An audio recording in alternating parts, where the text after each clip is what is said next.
Hi friends, இந்த வீடியோவில் என்ன பார்க்க போகிறோன்னா, அடுப்பு பக்கமே போகாமல் அச்சே இல்லாமல் 5 நிமிஷத்தில் 1000 கொழுக்கட்டை வரை நீங்கள் சுடலாங்க. இன்னொன்று ஒரு முக்கியமான விஷயம், சுகர் பேஷண்ட்ஸ் கூட இதை நிறைய சாப்பிட்லாம். இதில் ஒரு முக்கியமான பொருள் சேர்த்தா மட்டும் போதும். அது என்னன்னு ஒவ்வொரு ஸ்டெப்பாக சொல்கிறேன். வீடியோ ஸ்கிப் பண்ணாமல் ஃபுல்லாக பாருங்கள். இந்த கொழுக்கட்டை 5 நாளானாலும் அவ்வளோ சாஃப்டாக இருக்குங்க. அதுவும் இல்லாமல் அந்த பூரணம் வந்து வாயில் வச்சதுமே கரைஞ்சிற மாதிரி இருக்கும். அவ்வளோ டேஸ்ட்டாக இருக்கும். இதை ஒரு டைம் கண்டிப்பாக செஞ்சு பாருங்கள். எல்லாருக்கும் கண்டிப்பாக யூஸ்ஃபுல்லாக இருக்கும். எப்படி செய்கிறதுன்னு பார்க்குறதுக்கு முன்னாடி வீடியோக்கு ஒரு லைக் பண்ணிவிட்டு சேனலை சப்ஸ்கிரைப் பண்ணிக்கோங்க. அப்போ தான் நான் போகிற நிறைய யூஸ்ஃபுல்லான வீடியோஸ் வந்து உங்களுக்கு நோட்டிஃபிகேஷனாக வரும். நீங்களும் நிறைய டிப்ஸ் தெரிஞ்சுக்க முடியும். வாங்க வீடியோக்குள்ளே போகலாம். ஃபஸ்ட்டு இதுக்கு தேவையான பொருள் என்னென்னு பார்த்துக்கலாம். பச்சரிசி மாவு 1 கப் எடுத்திருக்கேன். கொஞ்சோண்டு சால்ட்டு, கொஞ்சோண்டு ஏலக்காய், அப்புறம் வந்து சுக்கு. இது உங்களுக்கு தேவையான அளவு எடுத்துக்கோங்க. கொஞ்சோண்டு தேங்காய் எடுத்திருக்கேன். 1 கப் நிறைய தேங்காய் எடுத்திருக்கேன். 1 கப்பில் கருப்பட்டி சேர்த்துருக்கேங்க. இது வந்து ரொம்ப முக்கியமானது. எல்லோரும் மண்டை வெல்லம் அந்த மாதிரி தான் சேர்ப்பாங்க. இந்த கருப்பட்டி வந்து சுகர்காரவங்க சாப்பிட்டாலும் சுகர் ஏறாது. அதுவும் இல்லாமல் குழந்தைங்களுக்கும் ரொம்ப நல்லது. 1 கப்பில் நான் வந்து பொட்டுக்கடலை எடுத்திருக்கேன். 1 டம்ளர் தண்ணி எடுத்திருக்கேங்க. பச்சை தண்ணி எடுத்திருக்கேன். இது இவ்வளோதாங்க தேவையான பொருள் எல்லாமே. இப்போ ஒவ்வொரு பொருளாக எடுத்து அரைக்க ஸ்டார்ட் பண்ணிடலாம். ஃபஸ்ட்டு ஏலக்காயும் சுக்கும் எடுத்திருக்கேன். எடுத்துகிட்டு நல்லா மிக்சியில் நுணுக்கிக்கோங்க பொடியாக. நான் காட்டுறேன்ல இந்த மாதிரி நுணுக்கிக்கோங்க. நெக்ஸ்ட்டு வந்து அந்த பொரிகடலை வந்து எடுத்திருக்கேன். பொரிகடலையை ஃபுல்லாக நல்லா பொடியாக நைஸாக நொறுக்கிக்கோங்க. நைஸாக ஒரு அரை அரைச்சிங்கன்னா இந்த அளவுக்கு வந்துடும். இந்த ஸ்டேஜில் வந்தோன்னே எடுத்துக்கோங்க. அடுத்து தேங்காய் நறுக்கி வச்சுருந்த தேங்காயை நல்லா துருவி நல்லா அரைச்சி எடுத்துக்கோங்க. தண்ணியெல்லாம் சேர்க்கக்கூடாது.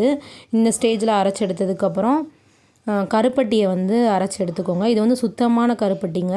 கேட்டு வாங்கணும், மண் இல்லாமல் இருக்கும். அப்போ தான் நம்ம அரைச்சி வச்சுருக்க எல்லாத்தையும் எடுத்து ஒரு பவுலில் போட்டு எல்லாத்தையும் மிக்ஸ் பண்ணிவிட்டு ஒரு 5 மினிட்ஸ் வரைக்கும் நல்லா பிசைஞ்சு விடுங்க. அது அப்போ தான் சாஃப்டாக நல்லா வாயில் வச்சதும் கரையிற மாதிரி இருக்கும். இது வந்து வெறும் வாயிலே சாப்பிட்லாம். நல்லா சத்தானதும் கூட குழந்தைங்களுக்கு. இந்த பூரணம் வந்து ரெடி பண்ணுறதுக்கு நீங்கள் அடுப்பு பக்கத்து போய் கஷ்டப்படணும்னு அவசியமே இல்லை. உட்காந்த இடத்துல இருந்தே ரெடி பண்ணிடலாம். ஒரு 5 மினிட்ஸ் வரைக்கும் நல்லா பிசைஞ்சு நான் காட்டுற கன்சிஸ்டன்சி வந்தோன்னு தனியாக எடுத்து வச்சுருங்க. இப்போ மாவு எப்படி பிசைகிறதுன்னு பார்க்கலாம் வாங்க.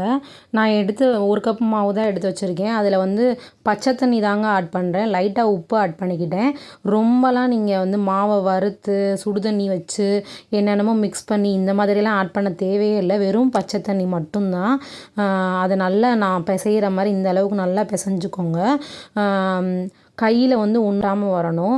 அதே மாதிரி இந்த மாதிரி நம்ம நல்லா பிசைஞ்சு கொடுக்கும்போது நல்லா சாஃப்டாகவும் இருக்கும் கொழுக்கட்டை. கையில் ஒட்டாமல் இந்த கன்சிஸ்டன்சியில் பிணைஞ்சு ஒவ்வொரு உருண்டையாக பிடிச்சி வச்சுக்கோங்க. இந்த மாதிரி நம்ம ஒவ்வொரு உருண்டையாக பிடிச்சி வைக்கும்போது அந்த அளவுகள் வந்து கரெக்டாக இருக்கும். இதை வந்து தனியாக எடுத்து வச்சுருங்க. நெக்ஸ்ட்டு நம்ம தனியாக பிசைஞ்சு வச்சுருக்க அந்த பூரணத்தையும் அந்த உருண்டை வந்து எவ்வளோ பிடிச்சி வச்சோமோ அதே அளவு இந்த உருண்டையும் பிடிச்சி வச்சுருங்க.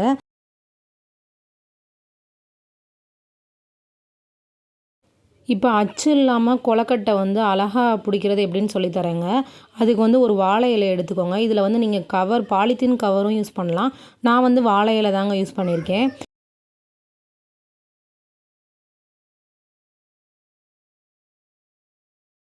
ஒரே மாதிரி சைஸில் 2 வாழை இலை எடுத்துக்கோங்க. ஒரு வாழை இலையை வந்து கீழே வச்சு அதில் நல்லா எண்ணெய் தடவிக்கோங்க. எண்ணெய் தடவிட்டு மேலே உள்ள வாழை இலையிலையும் எண்ணெய் தடவிக்கணும். அதை வந்து இப்போ நான் உருண்டை பிடிக்கிறேன் அந்த மாதிரி வச்சு மேலே அந்த வாழை இலை வச்சு ஒரு சின்ன தட்டில் அழுத்தி எடுத்திங்கன்னா அது வந்து ஒரு ரவுண்ட் ஷேப்பில் கிடைக்கும் அந்த மாவு.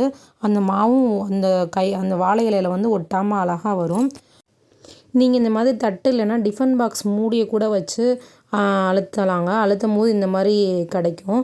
அதில் வந்து அந்த எண்டிங்கில் வந்து நம்ம ரெடி பண்ணி வச்சுருக்க அந்த பூரணத்தை எடுத்து வச்சுட்டு அந்த இலையை லைட்டாக ஃபோல்டு பண்ணால் போதுங்க. ஃபோல்டு பண்ணிவிட்டு கொஞ்சம் லைட்டாக ப்ரெஸ் பண்ணுங்கள். ப்ரெஸ் பண்ணி விட்டுட்டு இந்த மாதிரி விரிசல் இல்லாமல் நல்லா சாஃப்டாக நம்மளுக்கு அந்த ஷேப் கிடைக்கும். லைட்டாக உங்களோட ஆள்காட்டி விரலில் நான் அழுத்துகிற மாதிரி அழுத்தி விடுங்க. டிசைன் வந்து அழகாக இருக்கும். பார்க்கவே அந்த கொழுக்கட்டை சூப்பராக இருக்கும் சாப்பிட்ற மாதிரி. இதை எடுத்து அப்படியே தனியாக வச்சுருங்க. இதே மாதிரி நீங்கள் வந்து 5 நிமிஷத்தில் ஒரு 1000 கொழுக்கட்டை வரைக்கும் கூட ஈஸியாக ரெடி பண்ணலாங்க. இதுக்கு வந்து அச்சு வேணும்லாம் அவசியம் இல்லை. அச்சில் வந்து சில நேரம் வராமலும் போயிடும். இதே மாதிரியே செஞ்சு எடுத்துக்கோங்க. அதை வந்து நீங்கள் செய்கிற அந்த இது கொழுக்கட்டையை வந்து தனித்தனியாக ஒரு தட்டில் வைக்கணும். ஒட்டுற மாதிரி வைக்கக்கூடாதுங்க. ஷேப் வந்து எவ்வளோ அழகாக வந்திருக்குன்னு பாருங்கள். இந்த மாதிரி நான் இவ்வளோ இது செஞ்சு எடுத்துக்கிட்டேங்க. எடுத்துகிட்டு ஒரு இட்லி பாத்திரத்தில் லைட்டாக தண்ணி ஊற்றி அதெல்லாம் எடுத்து மேலே வச்சுட்டேன். வச்சுட்டு இதில் வந்து நம்ம எவ்வளோ நேரம் வேக வைக்கிறதுன்றது தாங்க ரொம்ப இம்பார்ட்டண்ட். ரொம்ப நேரம் வேக வச்சிங்கன்னா கொழுக்கட்டை வந்து ரப்பர் மாதிரி ஆயிரும், சாஃப்ட்னஸ் இருக்காது. கரெக்டாக 10 மினிட்ஸ் தாங்க வேக வைக்கணும். இதை வந்து தண்ணி கொதிச்சுட்டுலாம் வைக்கணும்னு அவசியம் இல்லை. நீங்கள் வந்து உட்காந்த இடத்துலையே இந்த மாதிரி அடுக்கிட்டு அடுப்பை ஆன் பண்ணி ஒரு 10 மினிட்ஸ் ஆன் பண்ணதுலேருந்து 10 மினிட்ஸ் நோட் பண்ணிக்கோங்க. அந்த மாதிரி வச்சாலே போதும். இப்போ நான் கொழுக்கட்டையை வேக வச்சு கரெக்டாக 10 மினிட்ஸ் ஆயிடுச்சுங்க. பாருங்கள் எவ்வளோ சூப்பராக வந்திருக்குன்னு கொழுக்கட்டை. செம்மையாக இருந்துச்சுங்க டேஸ்ட்டு. இதே மாதிரி கண்டிப்பாக உங்கள் வீட்டில் செஞ்சு பாருங்கள்.